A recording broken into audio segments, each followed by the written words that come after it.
Daeho Kim walked through the crystal halls of the Galactic Council building and felt small like he always did when he came here. The walls stretched up so high that he could not see the top, and they glowed with a soft blue light that hurt his eyes if he looked too long. Every step he took echoed in the vast space and reminded him that this place was not built for humans. He had been the human ambassador for 5 years now, and still the other species looked at him like he was a child who had wandered into an adult meeting. The Velthari, with their tall, thin bodies and silver skin, never spoke to him directly. The Kethmori, with their thick armor and red eyes, only grunted when he tried to talk to them. The ancient Zephyrians floated in their glass containers filled with glowing gas and acted like humans were too young to understand anything important.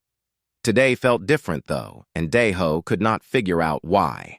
When he had received the message to come to an emergency council meeting, he had tried to ask what it was about, but no one would tell him anything.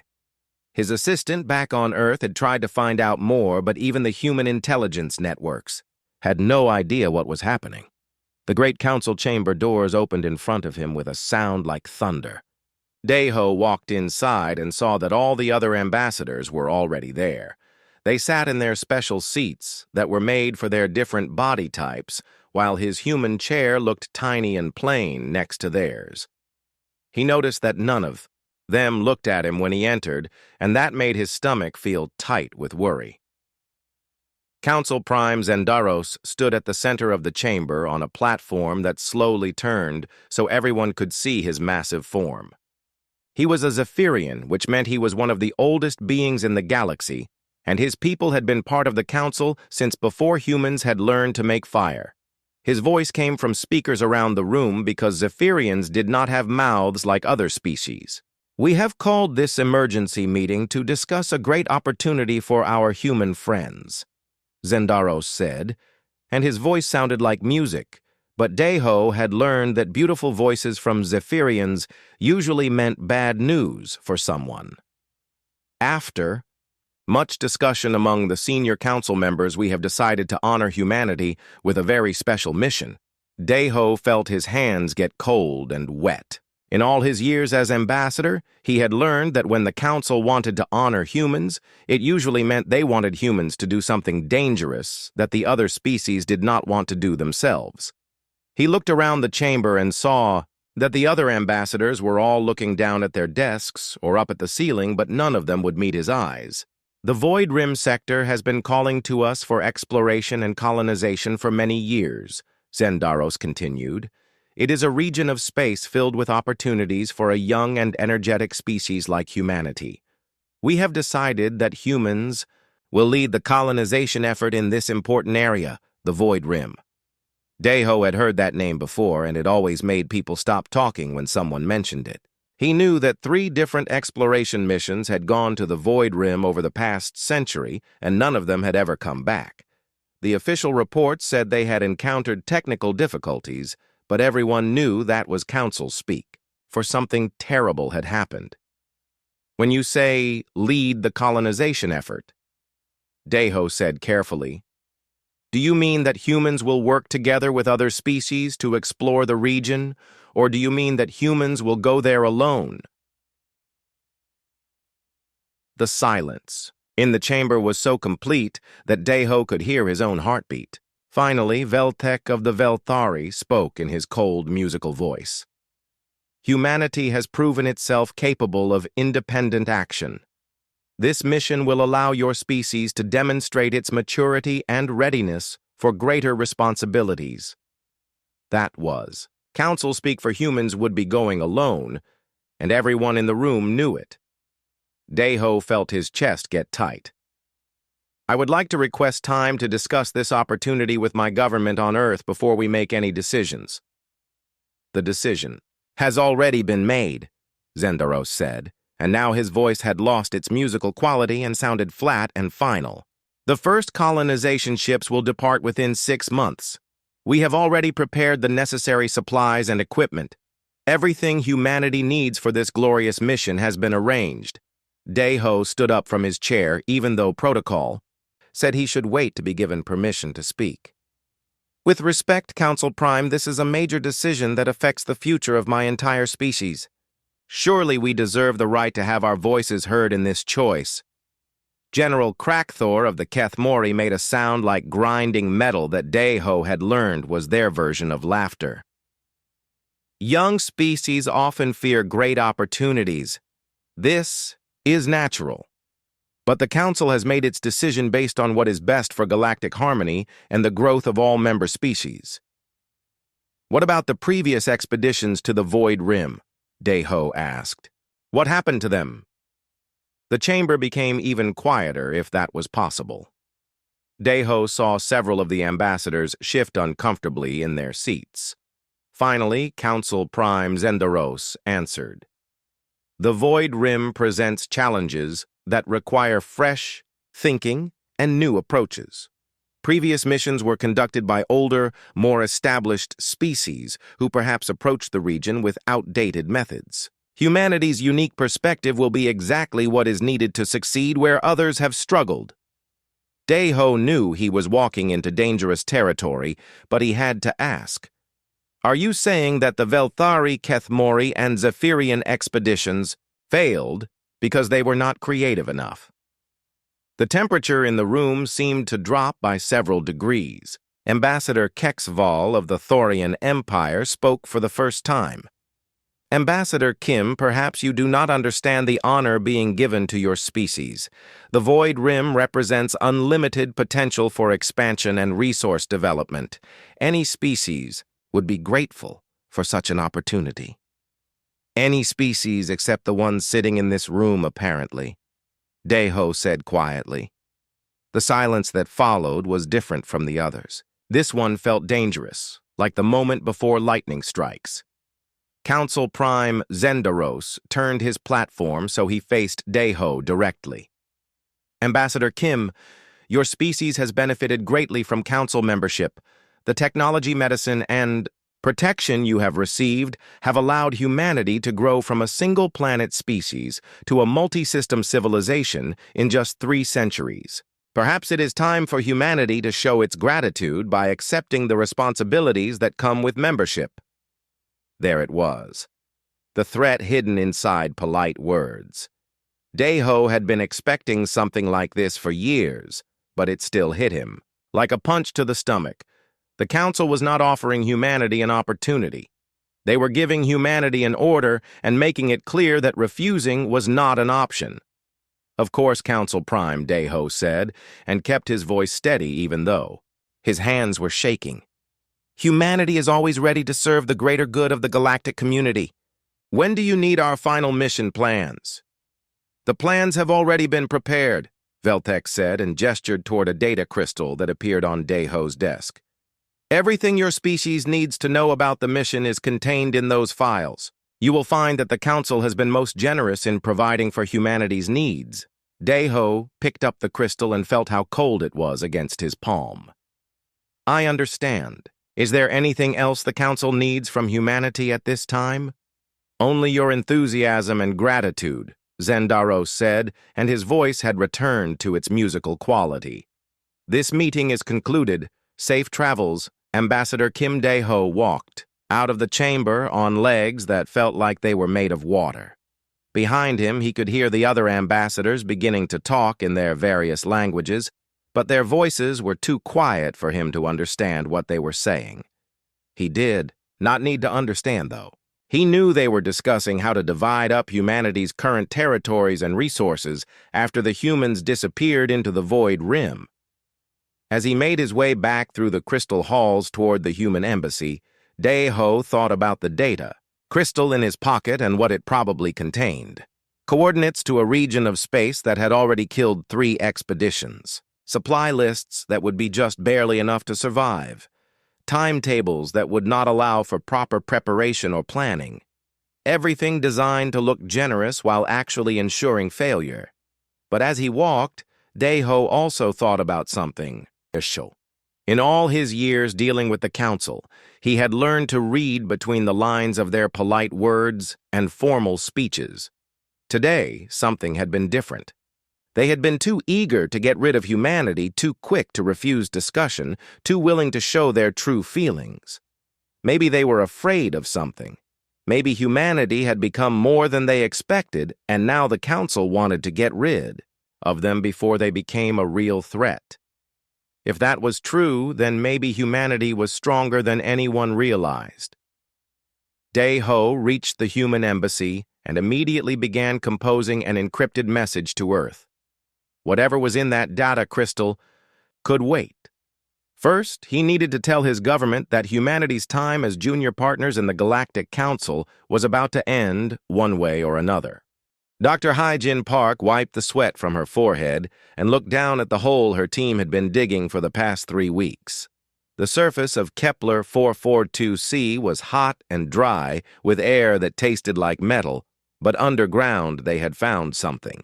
That made all the discomfort worth it. The scanner readings showed structures buried deep in the rock that were definitely not natural and definitely not made by any species the Galactic Council knew about. 6 months had passed since the first. Human colony ships had arrived in the Void Rim, and so far nobody had died, which was more than most people had expected. Captain So-Young Lee had picked this planet for the main settlement because it had water and breathable air, even if the air was not very pleasant to breathe. The other planets in the system were worse, so everyone agreed that Kepler 442c was their best option for now.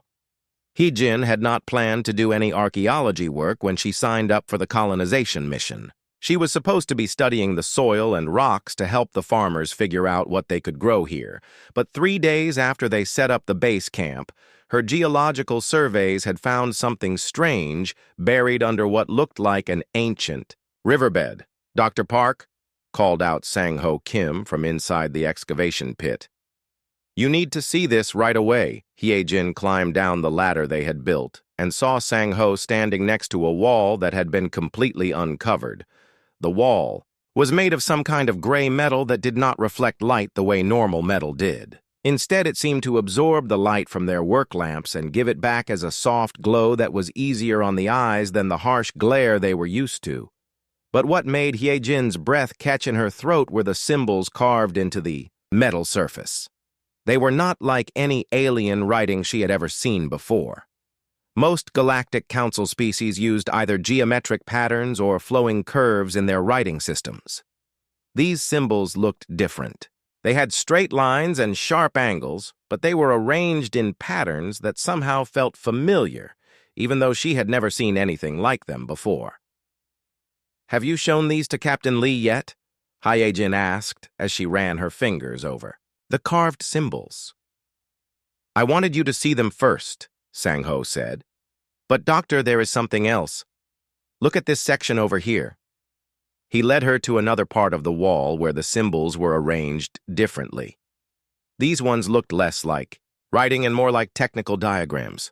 Hyejin could see what looked like star charts and mathematical equations and something that might have been blueprints for some kind of machine. "How old do you think this is?" she asked. Sang-Ho checked his scanner readings. "The metal contains isotopes that suggest it was made at least 2 million years ago. Maybe older. But doctor, that is impossible according to council records. 2 million years ago, this entire sector was supposed to be empty space with no intelligent life anywhere." Hyejin felt a chill run down her spine that had nothing to do with the underground temperature. According to everything she had learned in school, the Galactic Council was the first and only alliance of intelligent species in this part of the galaxy. The Council species liked to tell stories about how they had brought civilization to the galaxy and how lucky younger species like humanity were to benefit from their wisdom and experience. But if these ruins were really 2 million years old, then someone had been building advanced civilizations long before the Council existed. Someone the Council had never mentioned in any of their historical records. "We need to get Captain Lee down here," Hyejin said, "and we need to do it quietly. I do not want anyone else to know about this until we understand what we are dealing with." 2 hours later, Captain So-Young Lee climbed down into the excavation pit and stared at the wall with the same shocked expression that Hyejin had probably had when she first saw it. So Young was a practical woman who had spent most of her career dealing with ship engines and supply logistics, but even she could see that what they had found was something extraordinary. "How much more of this structure do you think is buried?" "Down here?" So Young asked. "The scanner readings suggest this wall is just the very top of something much larger," Hyojin said. "Based on the size readings, I think we are looking at a complex that could be several kilometers across. It might even be an entire underground city." So Young was quiet for a long time while she studied the symbols on the wall. Finally, she spoke, in a voice that was barely above a whisper. "Dr. Park, I need you to tell me honestly. Do you think these symbols look familiar to you in any way?" Heejin had been trying not to think about that exact question for the past few hours. "They do look familiar, but I cannot figure out why.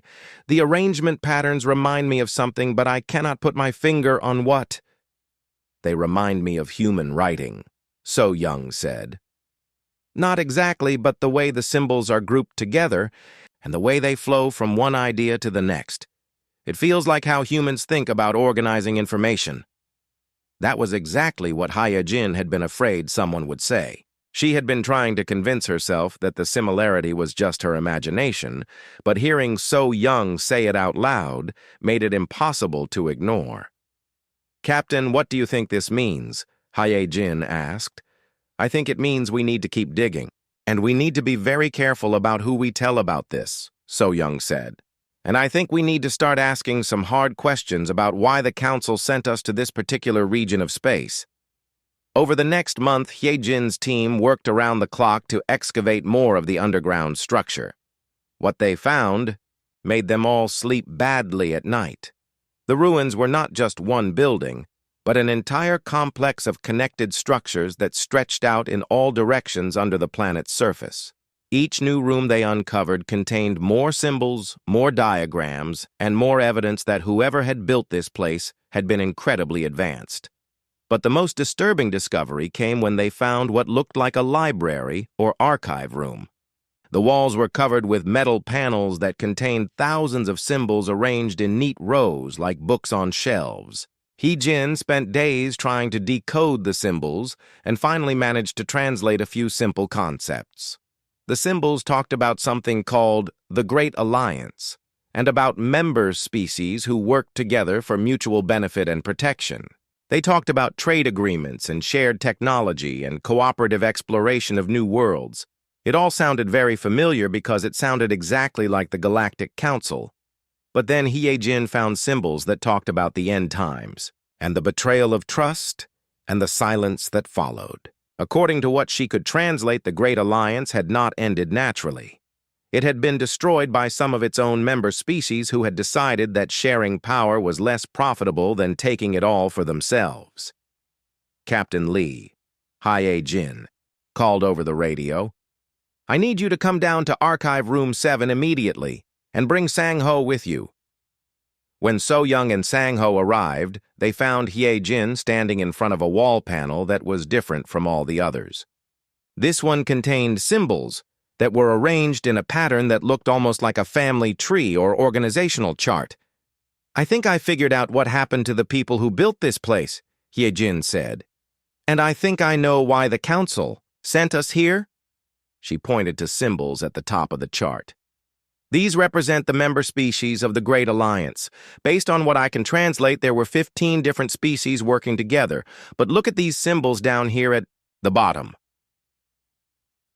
So Young and Sang-ho looked where she was pointing and saw symbols that were clearly different from the others. These symbols looked newer and were carved in a different style.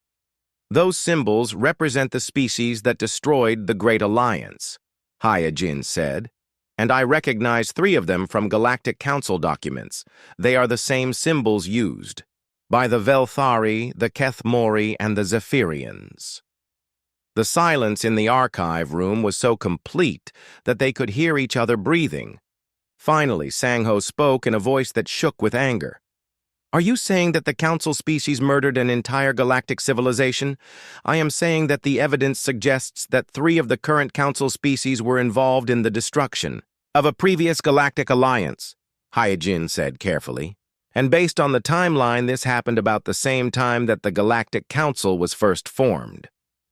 So Young sat down on a piece of broken stone and put her head in her hands. That is why they sent us here. They knew these ruins existed, and they knew what we would find, if we looked hard enough. They are trying to get rid of us before we can cause trouble. But why now? Sang-Ho asked. Humans have been part of the Council for 300 years. If they wanted to get rid of us, why wait until now? Hyejin looked at the symbols on the wall again and felt pieces of a puzzle clicking together in her mind. Because we are not the first junior species they have done this to. Look at these symbols. Here. This section talks about the final expedition and the Great Silence. I think the Council has a pattern. They invite young species to join them, and they give them technology and protection until those species become strong enough to be a threat. Then they send them on dangerous missions to places like the Void Rim, where they conveniently disappear. How many species do you think they have done this to? So Young asked. Prime Minister Tae-Min Choi sat in his office high above New Geneva and watched the sun set over Lake Lehman while he tried to process the information that had just arrived from the Void Rim. The encrypted transmission from Dr. Hyojin Park and Captain So-Young Lee contained photographs, symbols, translations, and conclusions that made his hands shake as he read through the files. 2 million years of galactic history that the Council had hidden from everyone. 12 species that had been systematically eliminated when they became inconvenient. Evidence that humanity was next on a list that had been written long before humans had ever learned to leave their home planet. Tae-Min had been Prime Minister for 8 years, and in that time he had always suspected that the Galactic Council was not being completely honest with humanity. The technology they shared was always just advanced enough to keep humans dependent, but never advanced enough to make them truly independent. The trade agreements always seemed to benefit the older species more than humanity. The exploration missions humans were sent on always seemed to be in the most dangerous parts of space. But this was different. This was not just unfair treatment or political manipulation. This was genocide disguised as cooperation, and humanity had been walking into it with smiles on their faces for 3 centuries. He activated the secure communication system that connected him directly to 5 other people on Earth. These were the only people who knew about the Silent Cabinet and the only people he trusted completely with information that could destroy human civilization if it fell into the wrong hands. Admiral Dongwoo Han appeared on the screen first from his office at military headquarters in Seoul. He looked tired, which was not unusual since he had been working 18-hour days trying to coordinate humanity's far-flung colonies and outposts. Behind him, Director of Intelligence Yu Jin-song materialized from her secure location somewhere in the Alps. Chief Scientist Bo Ram Kang joined them from the research facility in Antarctica, where she had been working on projects that officially did not exist. I have received disturbing information from our people in the Void Rim, Tae-Min said without any preliminary greetings. We need to discuss immediate action. For the next hour, he shared everything that Dr. Park had discovered and watched the expressions on his colleagues' faces change from curiosity to shock to anger. When he finished reading the translated symbols that described the destruction of the Great Alliance, the silence on the communication channel lasted for almost 5 minutes. Finally, Admiral Han spoke in a voice that was carefully controlled. Prime Minister, are we certain that this information is accurate? Dr. Park is the best xenoarchaeologist we have, and Captain Lee is one of our most reliable officers, Tae-Min said. I trust their analysis, but more importantly, the evidence speaks for itself. The timeline matches. The symbols match. The pattern of behavior matches what we have observed from the Council for the past 3 centuries. If this is true, Director Song said, then we need to assume that every aspect of our relationship with the Council has been designed to make us easier to eliminate when the time comes. Our communications, our technology, our military deployments, our trade routes, everything.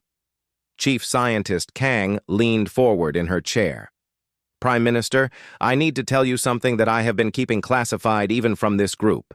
For the past 5 years, my team has been developing what we call parallel tech. Technology that we have created independently without any input from Council science. Taemin felt his heart rate increase. Why was I not informed about this project? Because I was not certain it would work, and because I knew that if the Council ever found out about it, they would consider it an act of rebellion, Boram said. But based on what you have just told us, I think the time for secrecy has passed. She activated a holographic display that showed technical diagrams and test results. We have successfully developed faster-than-light drives that work on completely different principles from Council technology.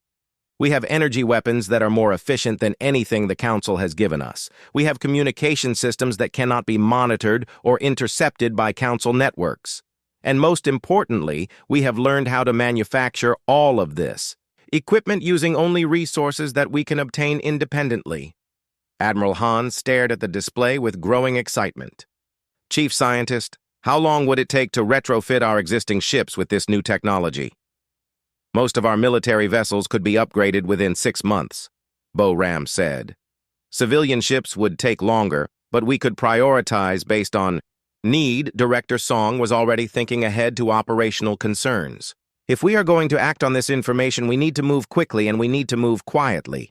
The Council has intelligence networks throughout human space, and if they suspect that we know the truth about their intentions, they may decide to accelerate their timeline. Taemin looked at each of his advisors and saw the same determination in their eyes that he felt in his own heart. What are you suggesting, Director? I am suggesting that we implement Operation Silent Dawn, she said. The plan we developed 3 years ago as a theoretical exercise in case humanity ever needed to evacuate Council space quickly and completely, Operation Silent Dawn. Taemin remembered the late-night planning sessions when they had worked out the details of how humanity could disappear from galactic civilization if it ever became necessary. At the time, it had seemed like an interesting intellectual exercise. Now it looked like their only chance for survival. Admiral Han, what is the current status of our fleet deployment? Taemin asked. We have approximately 4,000 ships of various sizes spread across 37 star systems, the Admiral said.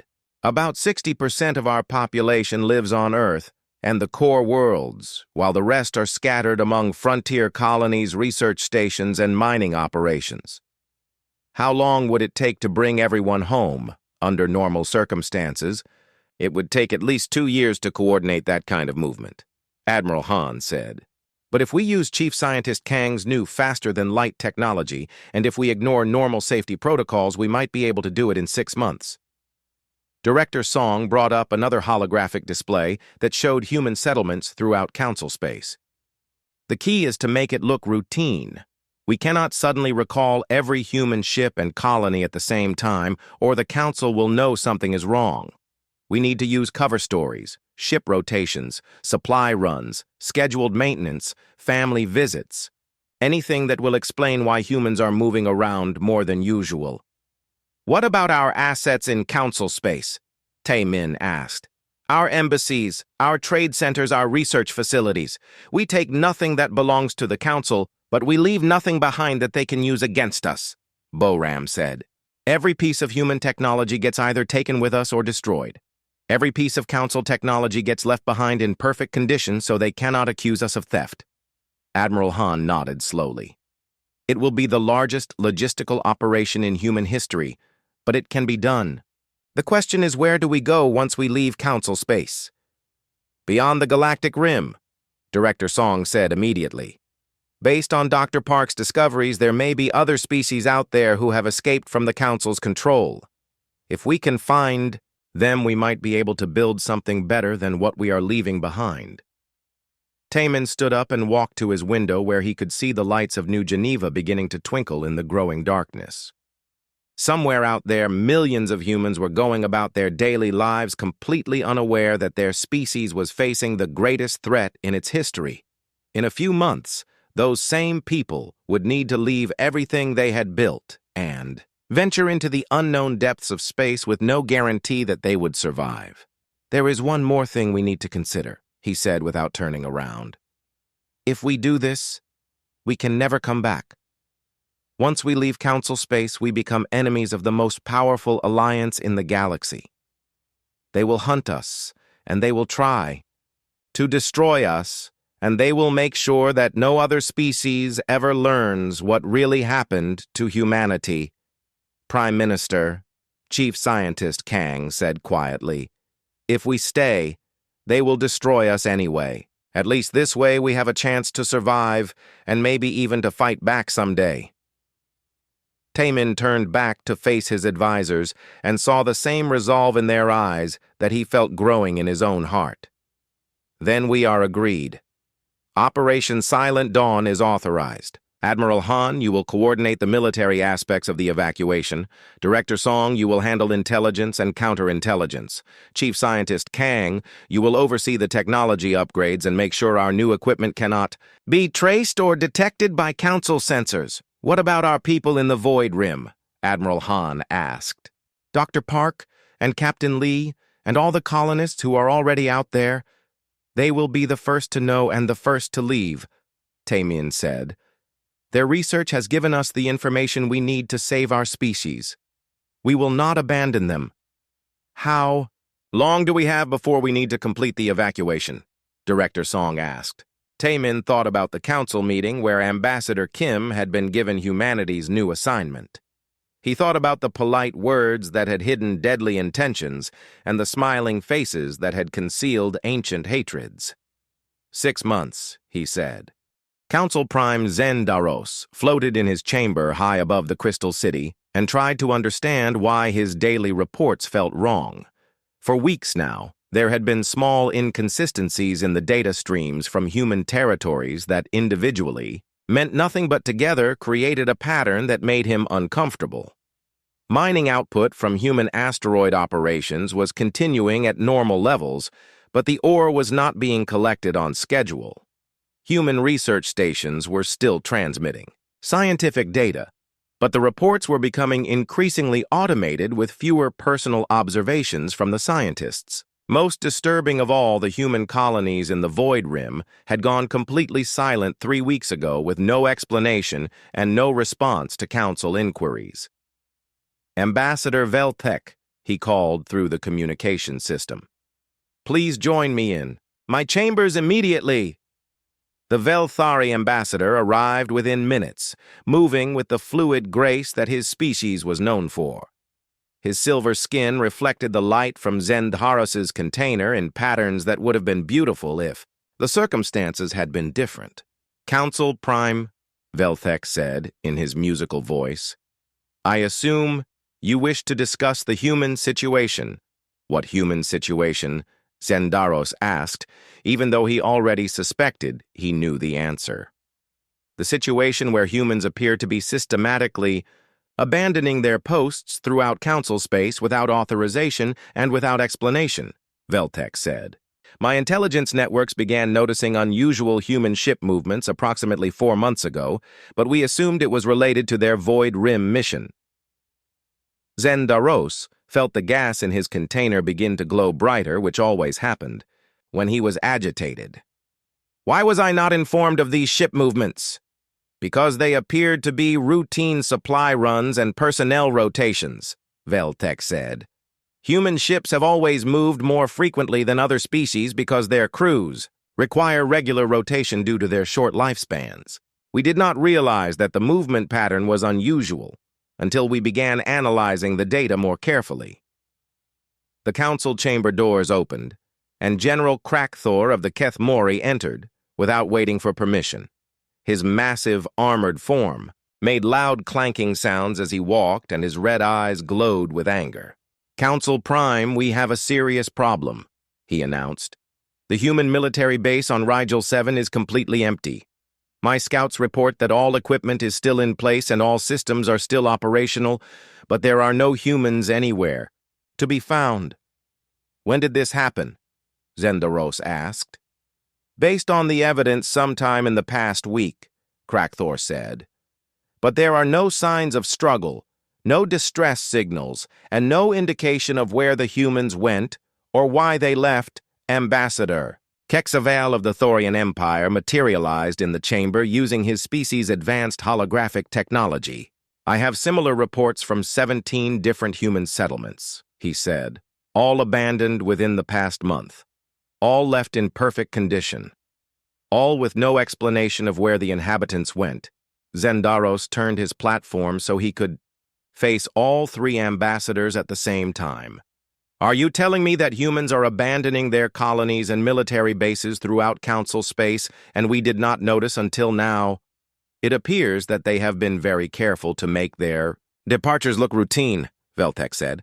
Each individual movement seemed normal, but when viewed together, they represent the largest population migration in recent galactic history. What about Earth? Zendaros asked. Surely the human homeworld is still occupied, General Krakthor's. Armor made grinding sounds that indicated he was accessing his communication systems. After a few moments, he looked up with an expression that would have been surprise if Keth-Mori faces were capable of showing such emotions. According to our long-range sensors, Earth appears to be operating normally, he said. All orbital platforms are active, all space elevators are functional, and all communication systems are responding to standard queries. Then perhaps we are overreacting, Zendaros said hopefully. Perhaps the humans are simply reorganizing their territorial holdings for greater efficiency. Veltek's skin patterns shifted to indicate skepticism. Council Prime. I took the liberty of dispatching a diplomatic mission to Earth 3 days ago. To investigate the situation directly, they should be arriving soon, and we will have definitive answers about human intentions. 2 hours later, the diplomatic mission sent its report, and Zendaros understood that the situation was far worse than any of them had imagined. Earth was indeed operating normally, but it was operating without any humans. The planet's cities were clean and well-maintained, but completely empty. The orbital platforms were functioning perfectly, but showed no signs of recent human activity. Even the space elevators were still carrying cargo up and down, but the cargo was being loaded and unloaded by automated systems. How is this possible? Zendaros demanded as the 4 council members reviewed the footage from Earth. How does an entire planet evacuate without anyone noticing? According to the investigation team, Veltek said, all human technology and infrastructure has been left in perfect working condition. Nothing has been destroyed or sabotaged. It appears that humans simply packed their personal belongings and left. Left to go where? General Krakthor asked. Our sensor networks monitor all major space lanes in Council territory. We should have detected any large-scale movement of human ships. Ambassador Kexaval manipulated his holographic display to show a map of known space, unless they are no longer in Council territory, he said quietly. The silence in the chamber was broken only by the humming of Zendaros's life support systems. Finally, the Council Prime spoke in a voice that had lost all of its usual musical quality. Are you suggesting that humanity has left Council space entirely? I am suggesting that we have lost track of approximately 8 billion humans and several thousand starships, Kexaval said. They are either hiding somewhere we have not looked yet, or they have gone somewhere we cannot follow. Veltek activated his own display system and showed long-range sensor data from the past 6 months. There have been unusual energy signatures detected beyond the galactic rim, he said. We initially dismissed them as natural phenomena, but now I am beginning to wonder if they might be related to human activity. Beyond the galactic rim, Zendaros repeated. That region is unexplored and potentially dangerous. Why would humans venture into such territory? Perhaps because they discovered something in the void rim that made them reconsider their relationship with the Council, General Krakthor said, grimly. The 4 council members looked at each other with growing unease. The Void Rim mission had been designed to eliminate humanity quietly and efficiently. If humans had somehow discovered the true purpose of their assignment, then their sudden disappearance made perfect sense. We need to send ships to the Void Rim immediately, Zendaros said. We need to find out what happened there and what the humans may have learned. I can have a battle fleet ready to depart within 6 hours, Crackthor said. But before anyone could respond, the chamber's communication systems activated and displayed a message that made all 4 council members freeze. In shock, it was a simple text transmission that appeared simultaneously on every screen in council space. To the Galactic Council, the message read, "Humanity thanks you for your hospitality over the past 3 centuries. We have decided to explore new opportunities elsewhere and will no longer require council protection or assistance. We wish you well in your future endeavors. All council technology has been left in working condition for your convenience. Signed, Ambassador Daeho Kim, on behalf of the human species." The message was polite, professional, and absolutely terrifying in its implications. Humanity had not been eliminated or conquered or driven away. They had simply chosen to leave, and they had done it so quietly and efficiently that the most powerful alliance in the galaxy had not even noticed until it was too late. Council Prime, Veltek said, in a voice that had lost its musical quality. "There is something else. The message was sent using communication technology that we do not recognize. The signal strength and encryption methods are beyond anything humans should have access to." "Are you saying that humans have developed advanced technology without our knowledge?" Zendaros asked. "I am saying that humans have developed technology that appears to be more advanced than our own," Veltek said. "Which means they may have been planning this departure for much longer than we realized." General Crackthor made the grinding sound that indicated extreme agitation. "If humans have been secretly developing advanced technology, then everything we thought we knew about their capabilities may be wrong." Ambassador Kexval was manipulating his holographic display again, studying the energy signatures from beyond. "The Galactic Rim." "Council Prime," he said slowly. "I am detecting new signals from the outer regions. Multiple ships using faster-than-light technology that we cannot identify. They appear to be approaching council space." "Human ships," Zendaros asked. "Unknown, but the timing suggests a connection," Kexval said. "And the number of ships is much larger than we would expect if this were just a human operation." As the council members watched their sensor displays, they began to understand that humanity's disappearance was not an isolated event. It was the beginning of something much larger and much more dangerous to the established order of galactic civilization. 5 years had passed since humanity vanished from galactic civilization, and Council Prime Zendaros no longer recognized the galaxy he had once ruled. The emergency session of the Galactic Council was taking place in a chamber that felt too empty, with only 9 member species remaining instead of the original 12. 3 more species had gone silent in the past year following humanity's example, and no one knew if they had been eliminated or if they had simply chosen to leave. Trade Minister Korvlex of the Centaurian Collective stood at the center of the chamber delivering a report that made every council member uncomfortable. His forearms gestured frantically as he spoke, and his voice carried the stress that came from watching an economic system collapse in slow motion. "The economic situation continues to deteriorate," he announced. "Mining operations that were previously handled by human companies have been abandoned for 3 years now.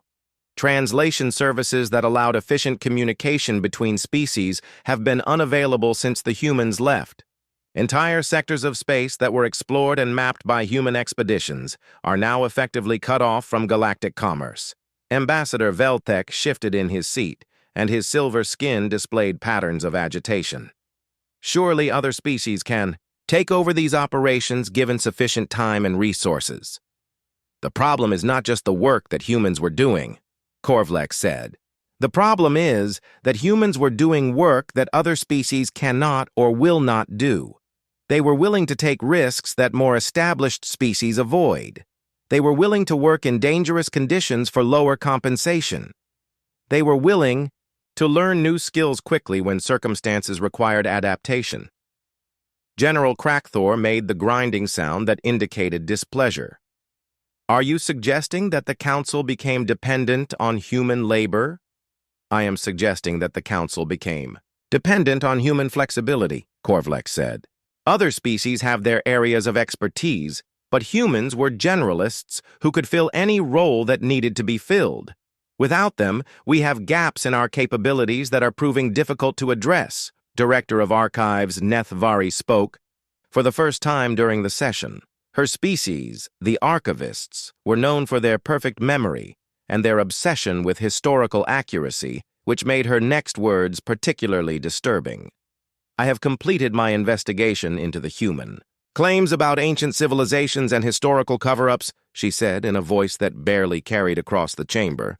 The ruins discovered in the Void Rim are authentic, and they do contain evidence of a galactic alliance that predates the current council by approximately 2 million years.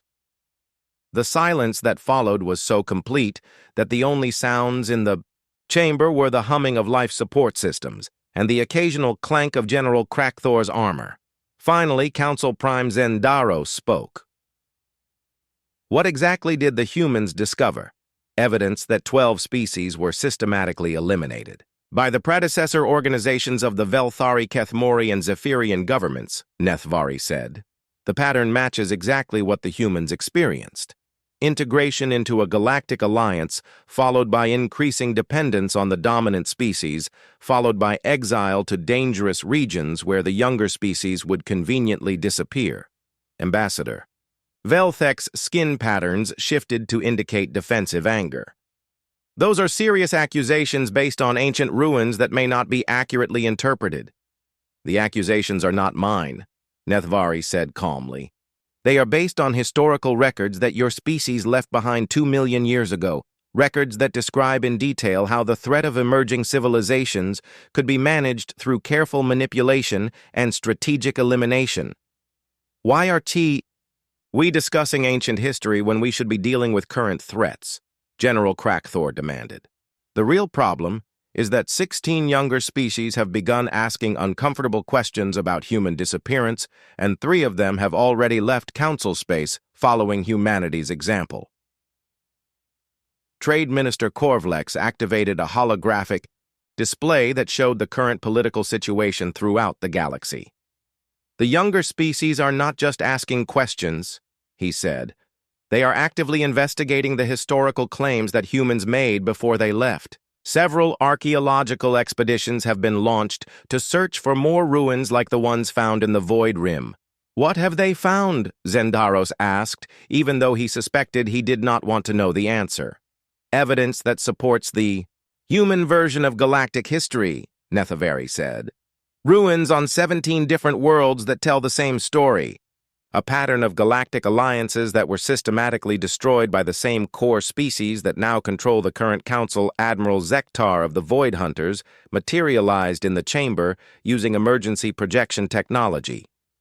His species rarely participated in council sessions because they preferred to patrol the outer regions of space, but his presence meant that something significant was happening beyond the galaxy's edge.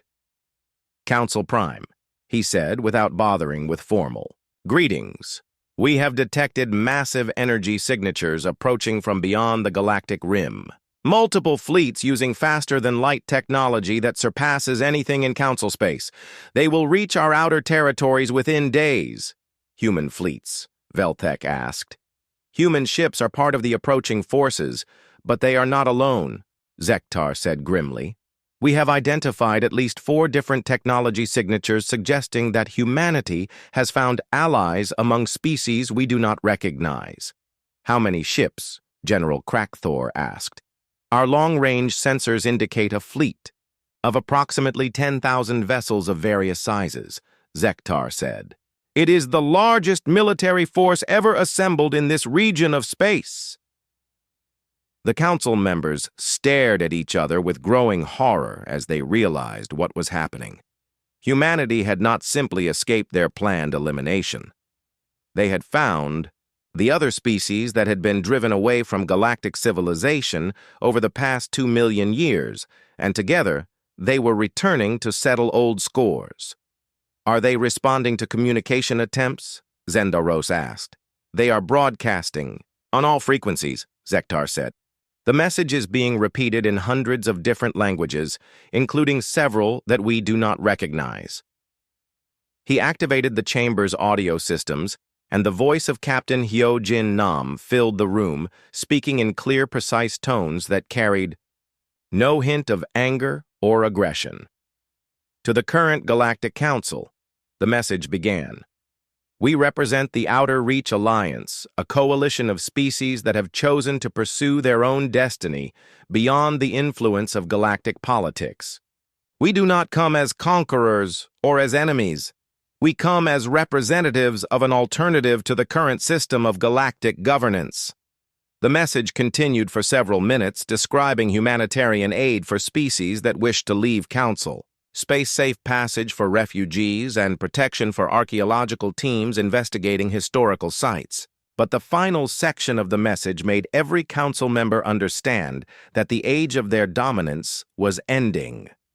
Any species that wishes to learn about the true history of galactic civilization is welcome to examine the evidence we have compiled over the past 5 years, Captain Nam said.